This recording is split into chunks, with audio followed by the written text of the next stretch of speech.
Although he's over 5,000 miles away from his head office in San Francisco, Bank of America employee Jerry Van Atter has to keep in daily contact. Sending letters is too slow, and because of the 8-hour time difference, phoning from London during their working hours is inconvenient. And the person he wants could be out of the office. The answer for Jerry, as you might expect, is to use his microcomputer. Jerry makes a phone call to his London office and connects his own micro to the phone using an acoustic coupler. He's then linked to the head office computer in San Francisco, which he can use as a kind of mailbox where messages can be left, providing he knows the right password. Now, I've now told the computer, hopefully properly, that I want to index the messages that are there. And now it'll tell me that I've got 4 messages and who they're from. And I can selectively read any one of them. I can save them on my own disk and print them out here if I want to, store them here for later use, or leave them on the main computer, or erase them. And not only can he use his micro to read the messages colleagues have left for him from wherever they might be around the world, he can also send his own. I can send group messages to a bunch of different people, but if I want a message to go to a person, then only that person can read it. The message arrives at the main computer, and it sits there in storage waiting for the person to read their mail. Having a computer at home means that I'm able to edit messages myself. I don't have to depend upon my secretary to retype things for me 3 times. It also means we can talk to people around the world without having to worry about what the time zone is and whether he's up now or whether he's even in the office. And I know the message is going to get there and not be garbled. Today we're going to look at how computers can be made to talk to each other, and in particular how they can become a powerful extension to your telephone. But not just for the kind of electronic mail we've just seen. By the way, if you've got a BBC Micro, we'll also be linking our computer here in the studio with yours at home by sending you an end-of-series message as a computer program. We're going to transmit it as a sound, so you might like to get a cassette recorder and a microphone ready to record it at the end of today's program. Well, first of all, let's see how we can link micros together over a short distance, say between a couple of offices. With us again today is John Cole.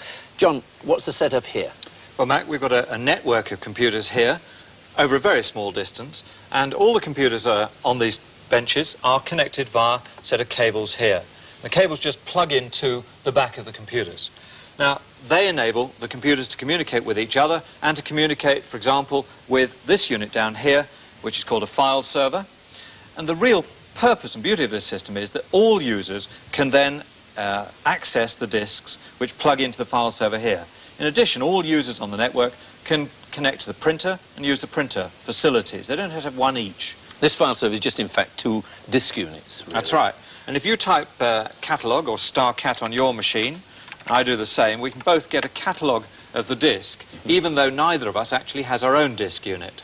Now, this system can be used over quite a considerable distance, say up to 500 metres or maybe even 1,000 metres. Yes. So really quite useful. Well, would you like to load your program, the one called Mac, and I'll load mine. At the same time, John, and they come down. Notice apparently everything working simultaneously, despite the fact that we're connected to the same network. Run the programs? Obviously quite different programs. That's right, totally different programs. And what sort of speed are they transmitting at? Extremely fast indeed, a lot faster than you can get over a telephone line. A very usable system, really. Now, as well as that, we can actually use it for a certain amount of communication. In fact, if you stop your computer, I can send a message over the thing. I can say, notify Mac, hello, how are you? And then when I press the return key, that message will go down through the network and appear on your machine. So I suppose we could actually put these out in different offices, on different floors, or in different classrooms in a schoolroom. That's right, that's exactly what it's about. It's about sharing the resources within an office situation or within a school situation. But if you wanted them much further apart, you'd have to go through the telephone network. That's right. Well, over here we've got a setup using telephones. Telephone network obviously is a worldwide network, so you can actually communicate using the audio tones. Right, in more or less the same way as we did with the cassettes, and this is a little demo we had which showed how when we're reading it in from a cassette recorder, you can see it more slowly, that the tones are actually fed into the ons and offs into the computer, and of course the computer can do the same sort of thing. And we use that same principle really to transmit programs or data over the telephone. That's right. In fact, you get the computer to connect to this device, an acoustic coupler, and the acoustic coupler can be used to generate audio tones which go down the telephone. In fact, I can show you a demonstration which illustrates that quite nicely.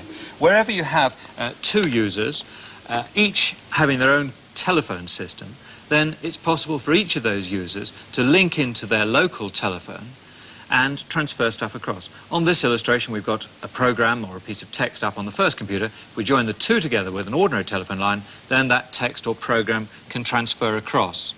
In fact, I'll just show you that on this acoustic coupler we've got here. Loading a program into the computer, which enables the computer keyboard to control the output from the back of the computer and into the acoustic coupler. And if I turn the coupler on, it generates a tone. And if you press some of the keys, you can hear a very short little bleep, and each character is sent out as a very short bleep. And that's running at about 30 characters a second. Yes, it is. It's relatively slow, but nonetheless quite usable. Now, in fact, we can use that to communicate exactly as I showed to another computer, and you've got one over there. Can I dial via this telephone, dial you up, and try to talk to your computer? Well, this time you really are going through the British Telecoms network. You're dialing through to an exchange and it will actually come out here, hopefully, if you get the right number. I'm trying. Have I got the right number? John, hello. How are you? Amazing. Let me send you some tones. Yes, that's good. Excellent. Right, so now the two computers should be communicating. That's coming through well. Amazing. Don't put me off. Hello, Mike. How are you? And I presume I can send the message back, and by typing it, you'll receive it immediately. I am, surprisingly enough, still great. A wonderful system, right? Well, one use of this, of course, would be to transmit programs from one computer to another, but you'd have to be very, very careful because there's no error correction or detection on the line. You could have a lot of errors, and I suppose two deaf people could use it. Rather than speak on the telephone, they could actually type to each other on a system like this. But actually, for sending messages like that, it'd be crazy because I'd actually have to be there to answer the telephone. If I'm going to answer the telephone, you might as well give them the message anyway. Yes, it's a real problem. You need something far more sophisticated, an electronic mail system. Now, electronic mail means that you have a large number of computers all over the country or all over the world, and those computers are able to communicate with a large mainframe. Now, supposing I've written a letter and I want to send it to somebody else, I can plug into the mainframe or dial up the mainframe and send that message into the mainframe. And then I might have another message for another person. I can again put that into the mainframe where it's stored. And then I can disconnect and leave the letters sitting there, and then at some stage, several hours later, somebody else could connect on and pick up their message, and then the other person could come on and pick up their message. This is exactly the same sort of system that Jerry Van Atta was using, actually, earlier. That's exactly it. But there are some publicly available systems like this, and I suppose you could actually send a message to everybody, just broadcast a message and leave it on. When it got onto the system, it would come out with that message. You can send it to a whole group of people. Do you actually use them yourself? Yes, I use it a great deal, as I know you do. I was out in Hong Kong a month or so ago, and I forgot a computer program, and so I had to mail my secretary, send electronic mail to my secretary saying, please put this program on, so that I could pull it down. Luckily, my secretary connected to the computer less than an hour later, and I was able to pull that program off in Hong Kong without any trouble. And did that mistake cost you a lot of money? No, it's very, very cheap indeed. In fact, it's a lot cheaper than sending letters. I believe that. Too. Well, this ability to send information from computer to computer is being increasingly used in business. Small companies can buy microcomputers and link them via the telephone line to make use of software services held on much, much larger machines. We've been to see one system in action in a rather unusual setting. When you're ill and need something from a chemist, you need it now and not next week, when it might be just too late. Because of this, chemists depend upon their wholesale suppliers to provide a quick and efficient service, often expecting delivery within 2 hours of ordering. With warehouses all over the country, Vestrik are a major supplier of pharmaceutical products to chemists and hospitals nationwide. They want to provide a service better than their competitors, and to this end have been developing their mainframe computer systems for around 16 years. During that period of time, we've converted order entry systems, stock control, management information, and all our accounting into computer systems. So it seemed quite natural that we should then go on and see how we could bring these benefits to our retail pharmacist customers. What Vestrik have done is to offer an improved ordering system by linking the large memory and processing power of their main computer in Liverpool to a humble microcomputer in the chemist's shop. Programmed specifically to meet the needs of the chemist, orders can now be entered directly into the micro's memory before being relayed to Vestrik by telephone. Pharmacist Barry Harrison was one of the first to order supplies this way. The system is very, very easy to operate. All my staff were trained within a matter of hours. They find it very, very easy to use. They can enter items when they've got time to do it. It's an alphanumeric code. The first 3 letters relate to the product, and the last digits are a check code. Double ordering is eliminated because if a product is punched into the computer a second time, a warning comes up informing us that it is already on order, and we can then either cancel it or we can repeat that item.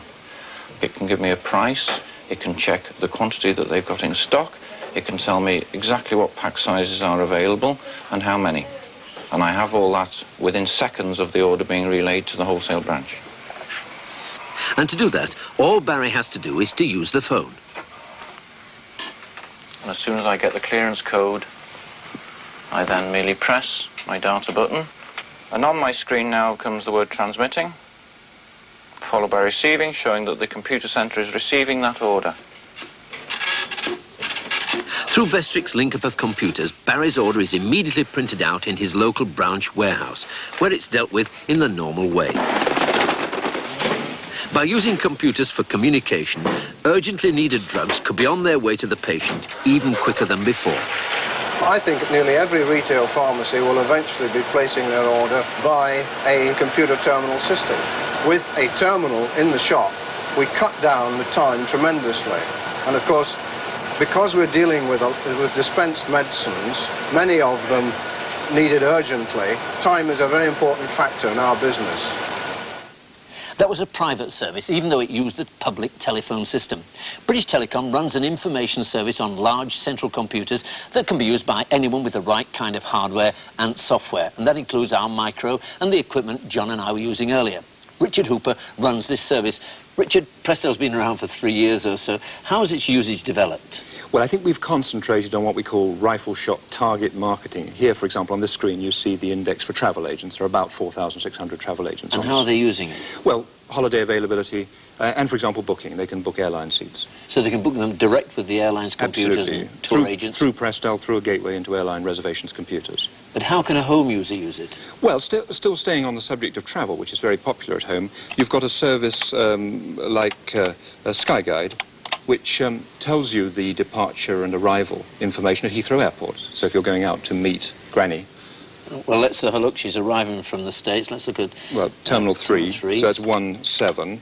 That actually gives you the status of flights updated a few minutes ago. It actually is 2 minutes old, is that? How's that done?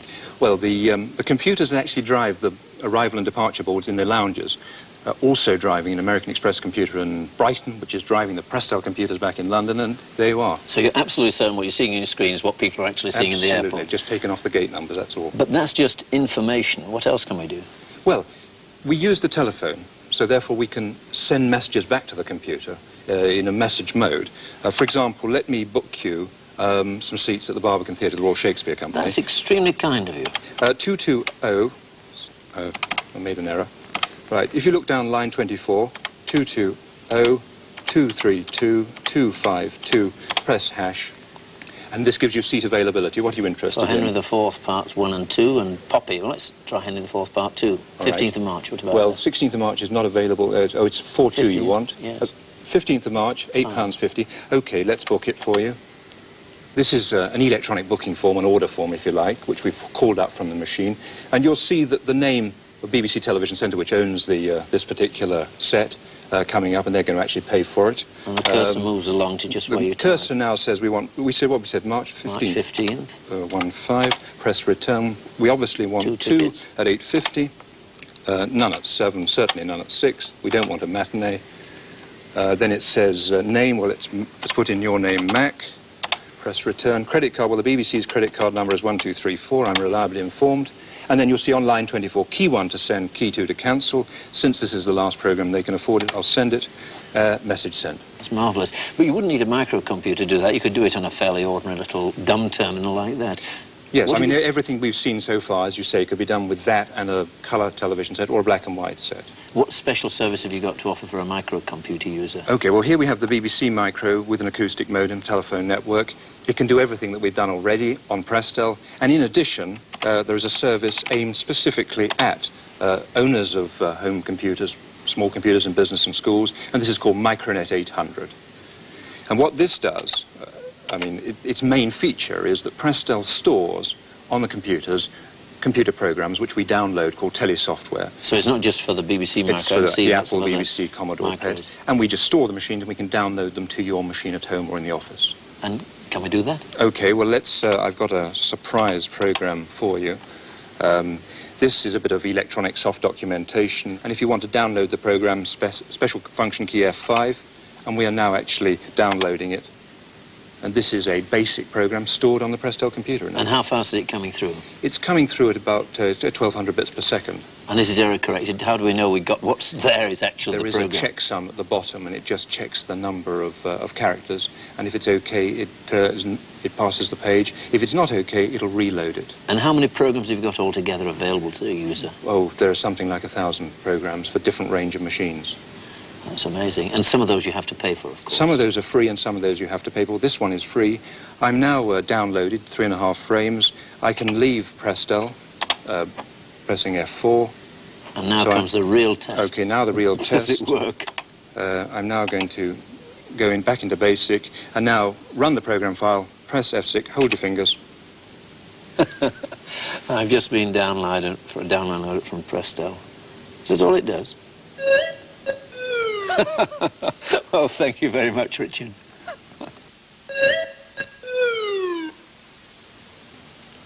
There are other ways of moving information over large distances other than by the telephone, and you're seeing one of them now. It's television, and computer programs are already being transmitted by the BBC as part of its teletext service. Graham Clayton is the editor of BBC's teletext service, CFAX. Graham, how does CFAX work? Well, it's an ingenious way of using the television signal to get pages of information onto the TV screen. The normal television picture is made up of a number of lines, but there are spare lines at the top, and we use these lines to carry CFAX. The flashing dots you see there are in fact CFAX. A digital signal. Normally you wouldn't see them on an ordinary television. That's right, it would be off the top of the screen, you wouldn't notice it. How is that different to a normal television set? It's got inside it a decoder which takes that stream of data and turns it into pages of information, and there's a hand controller with which you can call up the pages you want. Well, let's do that now. There it is. Well, how does it link into a computer? Well, unfortunately, it's not possible to get the teletext signal out of the teletext set and into the micro. So you need a teletext adapter, like this, which is plugged into the micro. The adapter requires an ordinary television aerial. I'll just borrow this one. And this goes into the back of the adapter, like that. Now all I have to do is put the micro into the teletext mode, and it'll begin to receive pages like the one you just saw. Oh, there it is. So that with this teletext adapter, and of course the BBC Micro, you can convert any ordinary television set into a teletext set. That's exactly right. You can look at any of the pages of teletext information on any of the TV channels. So what else can it do for the microcomputer? Well, we have a page which I think you might find interesting, which I'm going to call up now by dialing 701. You can just see it at the bottom there, and pressing return. And what is happening now is the receiver is waiting for page 701 to be broadcast, going through all the other CFAX pages. And when it comes to 701, there it is, REM. It's the CFAX telesoftware newsletter. Which is updated regularly, I suppose. That's right. So if you need to keep in touch with what's happening as far as CFAX telesoftware is concerned, you can just call up page 701. OK, so how do we get a program down from the service into the micro? The first thing to do is to find out what programs are available. So first of all, I'll call up another page, page 700. And the point about telesoftware on CFAX is that we're constantly changing, constantly renewing the programs.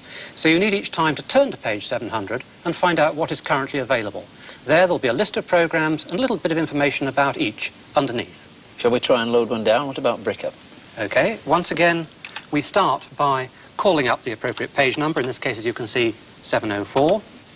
And once again, we wait for the sequence to go round to page 704, and then you'll see telesoftware. Now, I just put this into the telesoftware mode, and it begins to download the program immediately. We've got a page there straight away, in fact. But it would take quite a bit of time to load it, so we've already done that. Why don't we load it in from disk and have a look at it? That's right. Once you've captured a program, you can either run it immediately on your micro, or you can load it onto disk or cassette and save it for whenever you want it. We've got it, as you say, on disk now, so let's just... Because the nice thing that I like about this program is that it's completely free, and all the new ones will come to you completely free. That's absolutely right. Once you've bought the add-on adapter, the whole service is free. Or at least included in your television license. Absolutely. And you can see how it works. You're asked to guess a word. Oh, I remember this in a previous program. We saw some children using it in school. Two-wheel vehicle, a bike. I don't think it's going to like it. The word was bicycle. Well, you can't win them all. Try again. Sorry. Bench. Much better. And now we get our prize.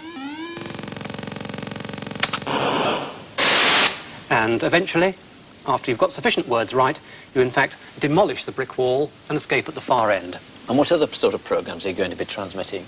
Well, to begin with, we'll be concentrating, I think, mainly on educational programs, though I hope they'll be of general interest too. Some of those programs will be specially commissioned to go with BBC broadcasts. Then we'll be trying things like data files. I hope there'll always be scope for a sort of amateur page, a club page, where people can exchange programs. And who knows, eventually perhaps a CFAX Game of the Week? Well, thank you very much, Graham, and the best of luck with your telesoftware service. Well, now we've come to the end of this series of programmes. We hope that whether you've got a machine of your own or not, you've enjoyed the glimpses we've given you of the wide range of things a microcomputer can do. As our final act, and I'm afraid it's only going to work if you've got a BBC microcomputer, we're going to send an end-of-series message from this machine here.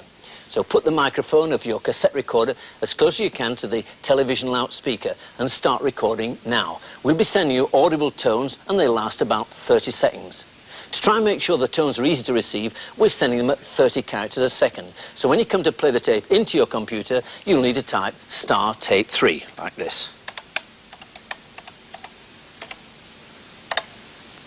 And here it comes.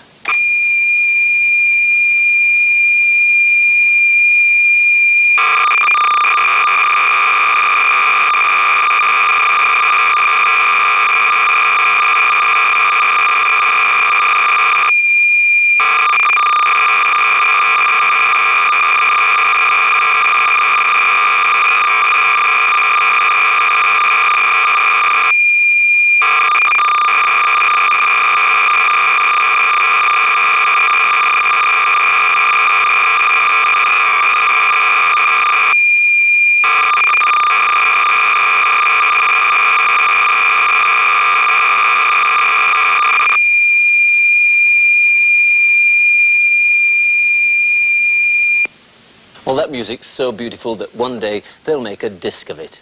And there's one last thing. In October, we hope to have a Making the Most of the Micro special, a 2-hour programme when we'll be attempting to answer some of your questions and to demonstrate things for you live from the studio. Until then, from all of us here, goodbye.